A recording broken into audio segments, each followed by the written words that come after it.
Well, our Monique Wright brings us many touching and inspiring stories, so it's big when she tells us that one in particular stood out. So we'll be bringing you this story over 2 days. Yeah, now most of you would know Ben Harper, the musician, but there is another Ben Harper, a young Aussie bloke who caught our attention during the Sydney Olympics. Here's Monique with part one of Ben's story.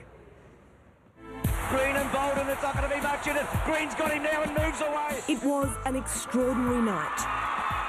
After his 100-metre win, sprinter Maurice Green hurled his golden sneaker into the crowd. Out of all these people, it was caught by Wagga boy Ben Harper. And it deflected towards me, and so I grabbed it and gripped it as hard as I could. A lot of luck, but some skill too. Ben was also a talented footballer. It was a great time for Ben. Soon after, he met the love of his life, Jo. They were to be married in April this year, but on his Bucks night at St Kilda Pier, everything stopped. He ran down the pier and dived off the end of the pier when he disappeared for probably, I know it's hard to say, probably about 20 seconds or so. And then he floated to the top of the water and we rolled him over, and he'd actually taken in quite a bit of water and he was very blue in the face. It was shallow water. Ben had hit his head and drowned. We just couldn't believe what was happening, and then all of a sudden, you think you might lose a friend that you've known since you're 5. A passing doctor brought Ben back to life, but only just. Ben's fiancée Jo was on her hen's night when she received the unthinkable news. She was told that Ben wouldn't survive the night and to come quickly to say her goodbyes. But somehow Ben lived, and 3 weeks later woke up from a coma. His neck broken in 3 places, Ben was told he'd live the rest of his life a quadriplegic. He was 25.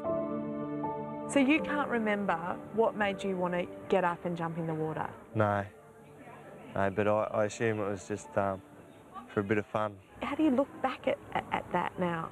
Well, I try not to think about it sometimes, but there's actually a picture of me on the jetty, like running, and it was probably 2 or 3 seconds before I dived into the water.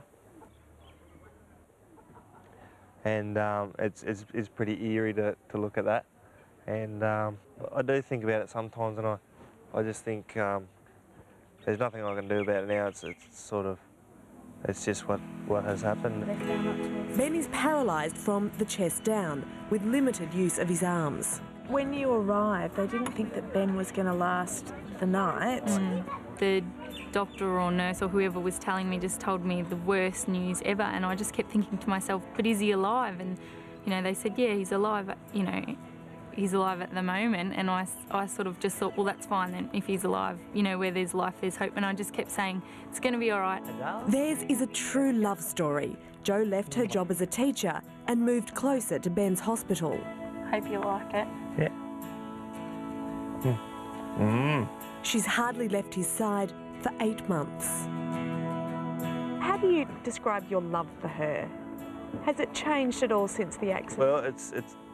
Well, my love for her has definitely grown stronger, and realised that she'll stick by me through anything, which is something you can never know until it's tested out, and it has certainly been tested to the fullest. She's lifted me up, and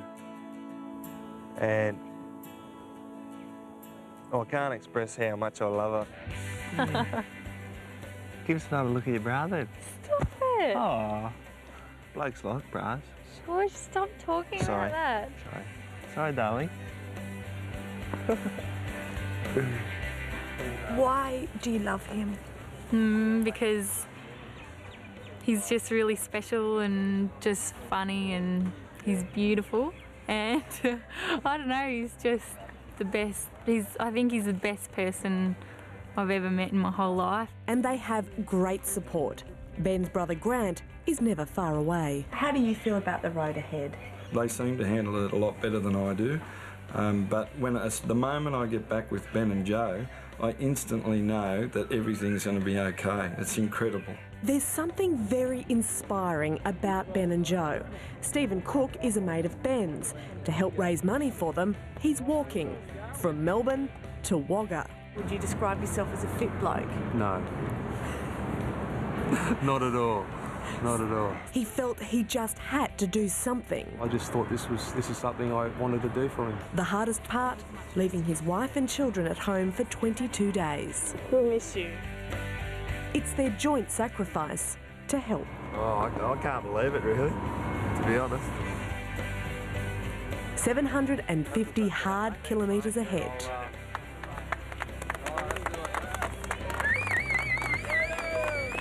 And while he's gone, Stephen will miss a very important day.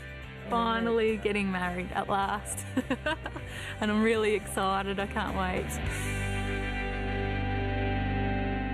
Oh, what a great story. It's gorgeous. But that's only the half of it. Tomorrow we'll continue Ben and Joe's journey and we score an invitation to the wedding. I don't think it'll be dry eye in the house. Plus, we'll find out if Ben's mate Steve finishes the walk. All 750 Ks of it. It's part 2 of Ben's story at the same time tomorrow on Sunrise. Great story. And if you want to read more about Ben or maybe donate some money to help Ben with his future, you can head to our website and you'll find all the details there. But what a great couple. Good on them. All right, tomorrow, find out more.